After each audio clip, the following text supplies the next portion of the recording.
I'm Heather from Booktubes, and today is things I hate in books. So this is specific to bookish content, the content inside of the book, the text, the tropes that happen within it. These are just some common things that just annoy me every time. I just don't like them, and I see them a lot. I think that most of these might not be romance specific, but they would show up in romance as well as other genres, or they can't be kind of romance specific, but they're just things that they just annoy me. They just annoy me. I don't like them. If I know that they're in the book, oftentimes I will skip the book. If they are heavily in the book, they will ruin my enjoyment. Yada yada yada. You know what I'm saying. So first off, I have flashbacks. This is obviously a very common writing tool that is used, or wow, the words left me. I don't know. I definitely knew what I was going to talk about this for. Anyways, it's a common writing vehicle. It's a way to obviously tie two different timelines together and to show what your characters have gone through, what they're coming from, why you should have empathy for them, or how they got to where they are. But I just hate them. Every time that a flashback is used, I prefer if it was just done a different way. Maybe they just told them about it without us going into a flashback, but just stayed in the conversation. Or yeah, that's kind of it. That's kind of all I want. I don't really like dual timelines either, so I don't like when, okay, the first half of the book happened 10 years ago and the second half of the book happens now. I don't like when you open up the book and it's talking about how it's going to tell you the story that happened 10 years ago. This is something that happens in Flock by Kate Stewart, and as soon as I read that prologue, I was just like, oh no, I don't like it. I don't enjoy the time jumps. I really want to read about a story about a person in the now, and obviously I want to know how they became who they are, why maybe they're closed off to love, or have trauma, or have things that have to be overcome in the relationship. But I want to get to know that in the same way that I would get to know them in person, or that their love interest would get to know them. I don't like the flashbacks. And some of it is honestly that flashbacks and dual timelines a lot of times can be very powerful, right? You're right there in the moment with them. And it's not usually used to go from happy time to happy time. And so because it is more powerful, it affects me more deeply, and I'm often emotionally distraught at what they were showing me, and so I just don't like it. This one is maybe a little bit lighter, but I don't like when fake boobs are used to show that somebody is either dumb or loose, right? And often it's not just that they sleep around, it's that they sleep around and they have their eyes set on the hero to take them away from the main character. And I just don't like fake boobs being used as a measure of your character or intelligence or morals. It just annoys me. This is something that Kristen Ashley does a lot, or has done a lot, and I actually really liked that in The Quiet Man, the main character is the one with fake boobs, and you know, is an amazing person, because that's not typical for Kristen Ashley. She kind of has a tendency to have her female villains to have had a boob job, which I just feel like is lazy and not great. I don't like it. And honestly, on that note, I don't like when every female that we come across in the entire story is trying to get the hero to sleep with her, despite the fact that he has a significant other right there, hasn't shown any interest. The only reason that they want him is that he's A, hot, B, sometimes it's because he's rich. I don't know what woman you all are coming across in real life, and I realize this does happen, because even like one of my friends she was like, yeah, that happened to me. But like, where are you living? Who are you with that every woman you come in contact with is direct competition for your significant other, and literally doesn't even care that you're in the room? This, I think, is why I do not have celebrity crushes. Because I don't like the idea of everybody being after my man, or being one of many. And by many, I mean the screaming fangirl crowd where they faint because the boy band or smiled at them. Like, that just doesn't have any appeal to me. That would annoy me so much to be in that atmosphere, and to just be one of the many girls screaming your name does nothing for me. I want to be the only girl screaming your name, if you know what I'm saying. But I don't like it. I don't like that everybody is after this guy. And maybe it's because I think it would make me insecure to literally know that my husband could cheat with any female he came across. The waitress, the person who checks them into the hotel, the secretary, the client. It's like literally everybody in these books, and I just don't like that. One, I like to think that humans have a little more decency than that for the average, right? I don't know. I just don't like it. Obviously, somebody being faithful is on them, right? Regardless of opportunity or any of the things. If you care about who you're with, you should be faithful to them.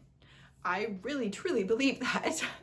But I also just don't like the idea that literally every time they're leaving the house, it's being offered to them, and they have to go out of their way to turn it down. No, thank you. This should come as no surprise to you, but I do not like third act breakups. I do not like them. You do not have to have one in your book, and I feel like some are just so manufactured for the book formula that is known for romances, and it's like, but why is this couple breaking up? Like, why didn't they just talk about it? And of course, for me, it's always, okay, so you broke up over something stupid, but now you're gonna live happily ever after, and all of the fights from here on you're going to resolve like grown adults in a conversation. And or the third act breakup is so egregious that I just have trouble wanting them to get back together. Or I'm annoyed that one person broke up over it instead of just having a conversation. Like, I feel like you can still have your third act conflict if you want, but the idea that every romance novel couple has to have a third act breakup, no thank you. I so much appreciate indie authors specifically when they skip the third act breakup. And again, you can have the third act conflict or the 40% conflict and the couple resolve it maturely. That to me makes one rooting for them so much more fun, because it's like, no, whatever comes at them, they are working as a team to get through it. And also just to have faith that yes, they could live happily ever after, because they're not breaking up every other week over dinner being burned. I can't. Another thing I despise is internal insecurities monologue. Hey, hello. I have my own issues. I have my own insecurities. I have my own thoughts that are like, you are not good enough. You are not doing enough. You are being selfish. You are being self-centered. You are not doing what you should. If people knew what you were really like, they wouldn't like you. I have my own insecurities. I don't need to read yours. I don't need to read the little voice in your head that says that you're not good enough. And I for sure don't need to read about it the whole book through every time the hero says I love you. But do you really? Because I am not worthy of love. No, I don't need to read it. I don't need it. I do not need it. Give me main characters with healthy self-esteem, healthy receiving of love and kindness and a sandwich. I don't need them to have issues with that. I just find it very unenjoyable, and I feel like a lot of times these things are unaddressed trauma. It's the hyper-independent heroine who can't accept literally a ride without paying somebody back. That's a trauma response. Like, if it is not a big deal for them to give it to you, why is it a big deal for you to receive it from them? Human beings should be kind to each other. You should be doing things for each other. If you forgot your wallet and we're going to frickin' McDonald's, I should be willing to give or loan you the $5 for you to eat lunch.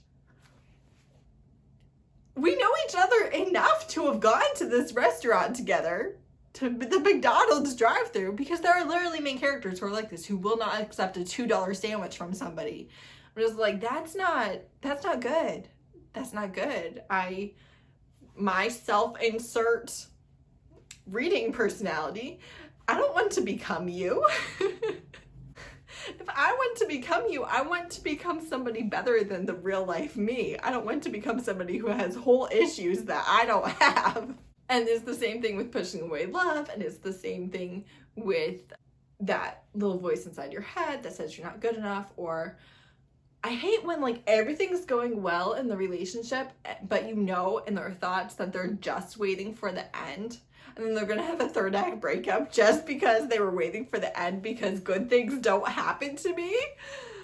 The whole book is about good things happening to you. It's about finding the love of your life. Will you chill out for a minute and just stop? So the internal monologue with it's just the crappy voice inside your head, I don't want to read it. On another note, pushing them away so that you don't hurt them because you're not good for them, or you're not good enough for them, or you don't want to draw them into your dark world. I understand if you're pushing them away a little bit, like when you first meet them, right? But pushing them away as your third act breakup because you don't want them to get hurt, like, I'm sorry. You obviously care enough about this person's intelligence to want to be with them for the rest of your life, and yet you do not think that they are capable of deciding that for themselves, that you should do it for them, and in doing so should cause harm for them and possible trauma and a break in your trust that was not necessary. You could have just talked. You could have just talked. And they could have decided for themselves if this was a deal that they wanted to take or not, a relationship that they wanted to give the time to. Not every relationship has to be perfect. Spoiler alert, none of us are going to have a perfect relationship. But it's literally, okay, these are going to be the problems if you're with me. And maybe there's stuff I can do about it, and maybe there's not. But is that a deal you want to take anyways? Am I worth it to you? Is what we have together worth it to put up with my crap? Let them decide for themselves. You do not get to decide for them, and you do not get to hurt them emotionally in the hopes of saving them. No, you can keep it. I don't want it. I don't like it. I don't need it. This is completely swinging over somewhere. But love making lube unnecessary. This tends to happen the most with backdoor play, right? And it's just, they don't need it because it's the hero. And, you know, they got like a little bit from the front, and that's enough for the back. Mind you, the hero always is massive, right? They've always never done this before. And when I say always, I mean like 95% of the time. They've never done this before. And the hero's massive. They haven't done any prep. They haven't done any of the things. And they still don't use lube. And somehow it's magical and amazing. That is not how it works. And honestly, I just am annoyed. I'm just annoyed reading it. What is so hard? What is so freaking hard about getting lube? Why does that make your love less perfect? It doesn't.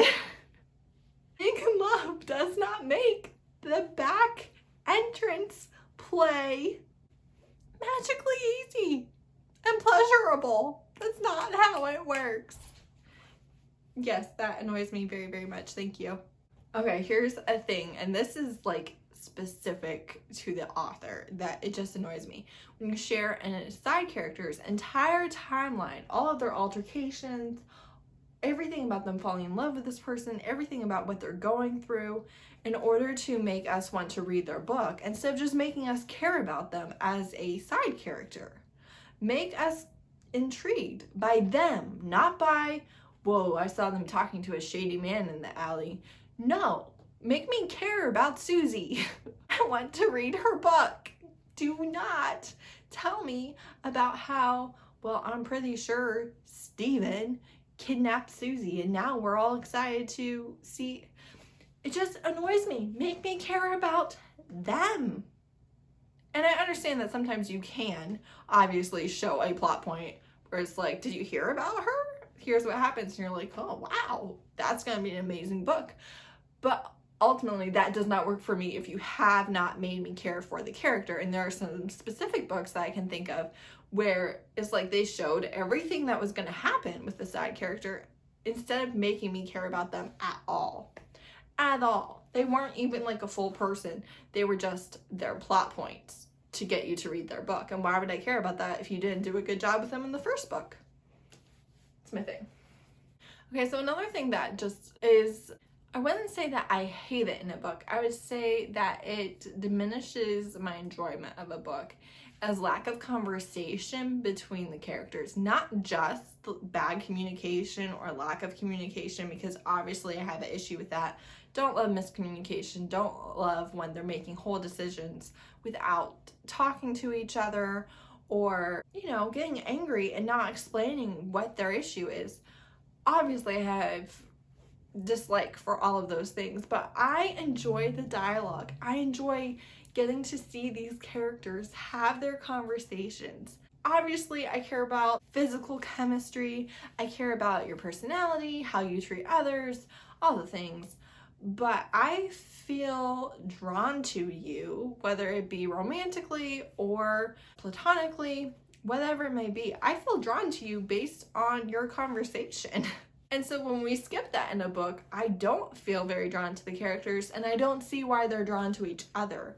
I adore reading their conversations, seeing the witty banter, seeing the reasons why this person is the one for me. It's not just that they're hot. It's not just that they are rich. It's not just that they're the neighbor next door. It's the conversations. And when that happens, I feel like I know and love and I'm rooting for the characters so much.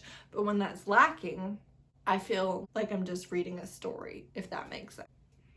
Inconsistencies. The reason why I hate this so much is I think that it reveals lazy editing, and I am not in charge of editing books. I can absolutely understand that indie authors aren't always going to be able to afford to hire somebody else to edit their books, and editing something that you've already been through 50 times, it makes it easy to not see the issues because you're just fatigued by the material. But I just hate the inconsistencies. I hate when they said it was 6 months ago and then they said it was 2 months ago. I hate when they have the same conversation twice. There have been books where they kind of revealed a fact about themselves 2 different times in 2 different ways, and the second time it was like a big deal, and it was like, you literally already mentioned this and it wasn't a big deal at all. I mean, sometimes names change or hair colors change or things like that, but a lot of times for me, it's the timeline or the conversation. They already had a conflict in conversation or the same conversation, and it just doesn't make sense what is happening on page.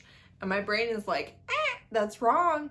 No, we already saw this. That's not what happened. That's not right. That's not the same. And it really just draws me out of the story. Obviously, I think this is true for everybody, but I'm so sad when a good book has inconsistencies, especially multiple inconsistencies, that just bring the whole quality of the work down so dramatically. It's a bummer. This, I feel, is really common, especially with younger main characters, especially in bully romances, but I hate him, but he kissed me. If you have real issues with this person, and every time they kiss you, you lose track of your issues with them, and then when that same issue pops back up, you're back to, oh, I knew I couldn't trust him. And then he kisses you again and you're right back on board. This goes back to the conversation thing. I need you to have conversations. Do I think that kiss up against the wall, kiss to convince you, yeah, like, I'm on board with all of that. But at the same time, I don't think that you can completely change your opinion or not have a problem anymore with a person because he kissed you or because he's hot. And I find it lazy writing to use that as the whole reason why the main character should care about the hero. Okay, this is one that just annoys the ever-living crud out of me. It's when your main character is not on board with what you sold your book as. So it's a mafia book, it's a shifter book, it's BDSM, it's any specific kink that you want, especially things like consensual non-consent or exhibitionism. This goes back to that insecure monologue. I hate when they're like, but I shouldn't want to want this. Why do I like this? No, I shouldn't like this. Should I be ashamed of this? And it's like a whole bunch of stuff where they're shaming you, the reader, for enjoying the content that they sold the book to you on. And it's the main character that's doing the shaming because they don't think that good people should like this. That annoys me. Or it's like their love interest is in the mafia, but they don't think he should own a gun. Or their love interest is in the mafia and they spend so much of the book convinced that he's a terrible person because he's a criminal. I'm sorry, but you made it very clear that your book was a mafia romance, so can your main character not talk about how nobody should be okay with this for 90% of the book? Same thing with the werewolves. You told me that this was a werewolf shifter romance.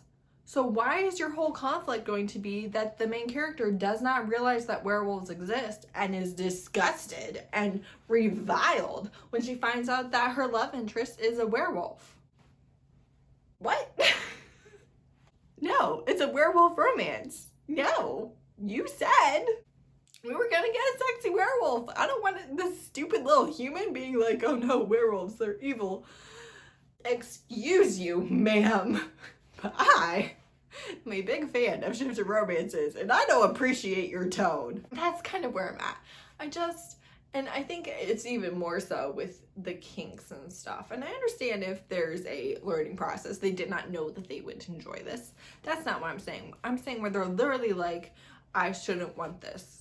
We shouldn't want this. It's not okay to want this. Let's just read about them enjoying it. We knew what it was when we picked up the book. It was in the synopsis. It was in the title. It's what sold us on the book. Let us enjoy it without the people who are like, no, you shouldn't like this.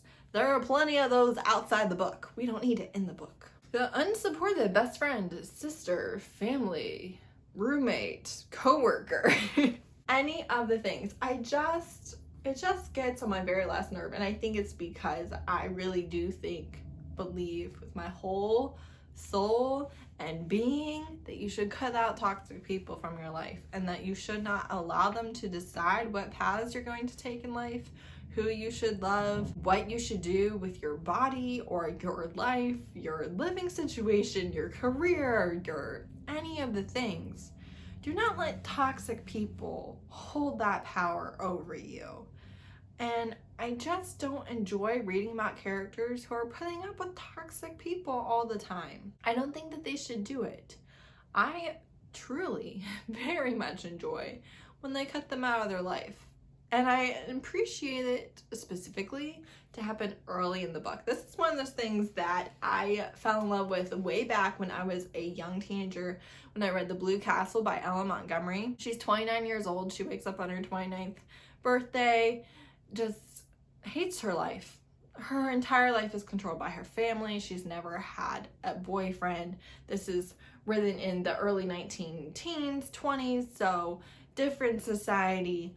But, she's just unappealing. She doesn't have a best friend. She doesn't have a boyfriend. She doesn't have any of the things. She doesn't enjoy her family. They don't enjoy her. She's under their thumb. And she finds out that she has a year to live. And she just cannot believe that she's going to die when she never got the chance to live. So she decides she is going to live for that year. This year, she's going to do whatever she wants. She doesn't have to worry about being poor and old and having nowhere to live. She's going to be dead in a year. So she does all of the things that she always wanted to do. She says all the things that she always wanted to say, the things that were in her head, and she stands up to her toxic family in a way that I just enjoyed so much. It was so entertaining and funny and witty, and you get to see her just come into her own and do things that she believes are right, regardless of what her family thinks about it. And that honestly has been the blueprint for me in my books. Sure, we can't control, sometimes we do have toxic people in our lives, But then you can decide whether they control your life or not. You can decide if you're going to tolerate them, if you're going to listen to them, if you're going to let them ruin things for you because of their opinion that you didn't agree with in the first place. And so when they keep that person in their life and that person is causing problems for them all throughout the book, that bugs me because I think that they should cut them out. Another thing is religious abuse. I believe in God. I have been a Christian my whole life. As much as I have drawn away from what I've been taught, I still believe in God. But I have never, and I mean never, been okay with people using their religion or their spirituality or their belief in God or God's authority or any of the things to justify their abuse of another human being. I'm just so not okay with it. And I find it just very grating. I have a difficult time reading about it because I get so angry so quickly. You know, it's not even that it has to be the predominant theme through the book. Honestly, if it shows up at all, I'm upset. I'm bothered. I'm angry and want to give those people a piece of my mind and just be like, that is not what you do. And I think it's because it's so prevalent. People are the worst, and people will often use their religion and their God and their spirituality as justification for why they are right and you are wrong, and or why it's okay for them to treat you like this because you are not the chosen one. You are the infidel, if you will. There are just so many things that I'm deeply bothered by that is an easy trigger for me in books. I do not enjoy reading about it because it grates on me. I'm bothered by it. I think about it. I am having difficulty not dwelling on it and spiraling a little bit. So I don't like reading about it. This is my final one for today. It is conflicts that make no sense. Conflicts that make no sense, especially if it is that final third act breakup, and it just doesn't make any sense. Why would they be mad about that? This is something I know I just read and I've read many times, where either one of the main characters has been abused or has suffered negligence or had to do things that they didn't want to do because of the crappy adults in their life as children or growing up or whatever it is. And they're so deeply ashamed of it and they're so bothered by it and they're convinced that their love interest will leave them when they find out. And so either they push them away or the love interest does leave them or whatever. It just doesn't make any sense. Editing Heather here. So I wanted to make it clear that I'm not saying that your trauma response has to make sense. I'm saying that for the purpose of the book, that they drag out something that the love interest never would have had an issue with in the first place because they're a decent human being, and they stress it to the point where it actually creates a breakup when it shouldn't, and it's something that should have been addressed early in the relationship and not have been such a massive thing at the end of the book.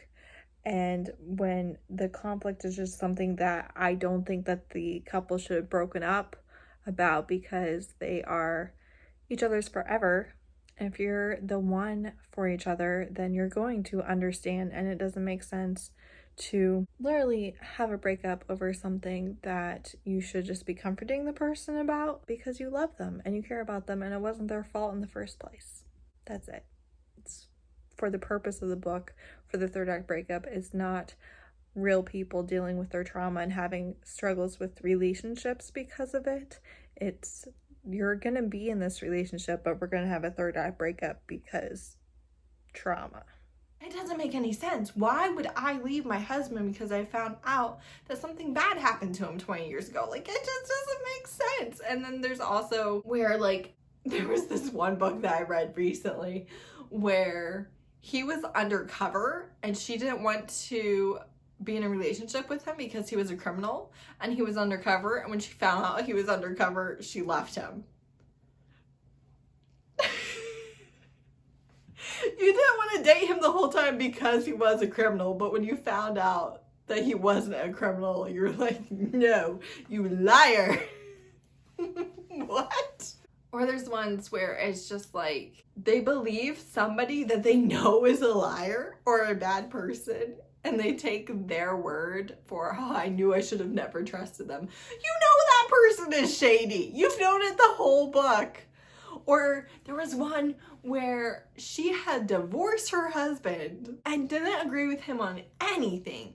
But when he was a piece of crap, it made a public scene about her new boyfriend. It was like, you should be ashamed. You shouldn't be dating him. She was like, you're right. And she broke up with the perfect boyfriend over her ex-husband who shamed her for everything in her life, shaming her over the relationship. You would not take that man's advice on buying a loaf of bread, but you're going to break up with your perfect boyfriend, the person who has made you happy for the first time in your life? Because your ex-husband is being a dick? I'm sorry, you knew he was a dick. That's why he's your ex. These types of things where I just honestly cannot relate to why you would either, one, be mad about that in the first place, or two, get mad enough that you would leave them, or three, get mad enough that you would stay away from them over it. It annoys me. If you are going to force that third act breakup into your book, make me believe in it. Rip my heart out, which don't do. I don't like when you do that. Rip my heart out, but like, don't make me think, wow, y'all are dumb. You are stupid. You don't even deserve happiness. So those are the things I hate in books. What's something that just annoys you every time it pops up and you've read it more than once and you're just like, why do this to me? Let me know. It's always fun to chat about. Let me know if you'd like to see more of these types of ranty videos. And thanks for watching. Bye.